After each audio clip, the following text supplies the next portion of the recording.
ئاجومەنی سەربازی منبەج بە پشتیوانی هێزەکانی سووریای دیموکرات و فڕۆکەکانی هاوپەیمانان لە سیوەکی مانگی پێنجی ئەم ساڵدا ئۆپراسیۆنی کۆنتڕۆڵکردنەوەی منبەجیان ڕاگەیاند.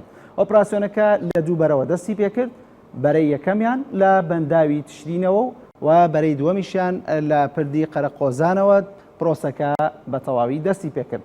لە دوای تێپەڕبوونی 24 کاتژمێر بەسەر دەستپێکردنی پرۆسەکەدا لە منبەج 16 گوند کۆنتڕۆڵ کرا کە لە سنووری منبەجدا بوون. لە دوای 24 کاتژمێر و لە دوی حوزەیراندا هەسە دەتوانی 15 کیلۆمەتر کۆنتڕۆڵ بکاتەوە و تەنها 10 کیلۆمەتر لە منبەجەوە دوور بوون. لە سێ حوزەیران فەیساڵ ئەبولەیلا فەرماندەی کەتیبەی شەمسی شیمال شەهید بوو و لە ناو منبەج بریندار بوو، دواتر بە فڕۆکەی هاوپەیمانان گوازرایەوە بۆ شاری سلێمانی و لە سلێمانی شەهید بوو. لە حوتی حوزەیران نەخشەی منبەج بەم شێوەیە لێهات، لە باشوورەوە 2 کیلۆمەتر لە منبەجەوە دوور بوون و لە ڕۆژهەڵاتەوە 7 کیلۆمەتر لە منبەجەوە دوور بوون و لە باکووریشەوە 6 کیلۆمەتر لە منبەجەوە دوور بوون.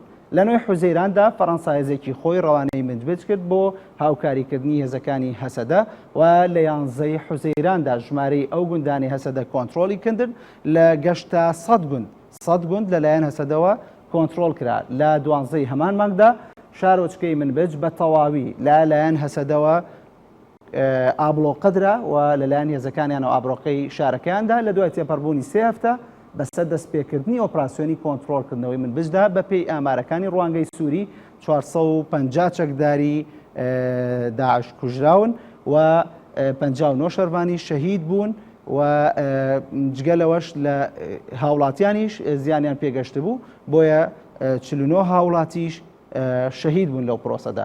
لە 23 حوزەیران چەکدارانی داعش 1100 هاوڵاتی کوردیان بەدیلگرت بۆ ئەوەی وەکو فشارێک لە بەرامبەر هەسەدە بەکاری بێنین. لە ڕۆژی دواتردا شەروانانی هەسەدە سایلۆی منبەجیان کۆنتڕۆڵ کرد کە بە گرنگترین ناوچەی سەربازی یاخود استراتیژی شارۆچکەکە دادەنرێ و تەنها 2 کیلۆمەتر لە ناوەندی منبەجەوە دوور بوو.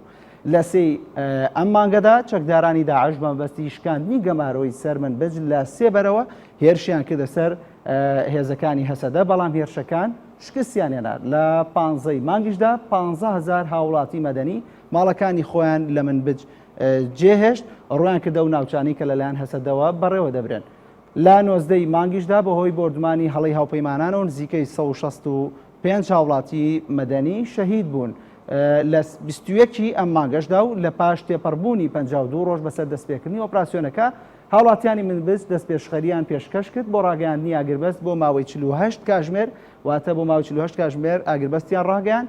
ئەویش لە بەرامبەرکردنەوەی ڕێگایەک بۆ دەرچوونی چەکدارانی داعش لە منبەج، ئەویش بە مەرجێک کە بەچەکی تەنها ڕێگەیان پێ بدرێت بەچەکی سووکەوە دەربچن، بەڵام دەستپێشخەریەکەیان سەرکەوتوو نەبوو تا ئێستاش ڕوبەڕووبوونەوە لە ناو منبەجدا بەردەوامی هەیە.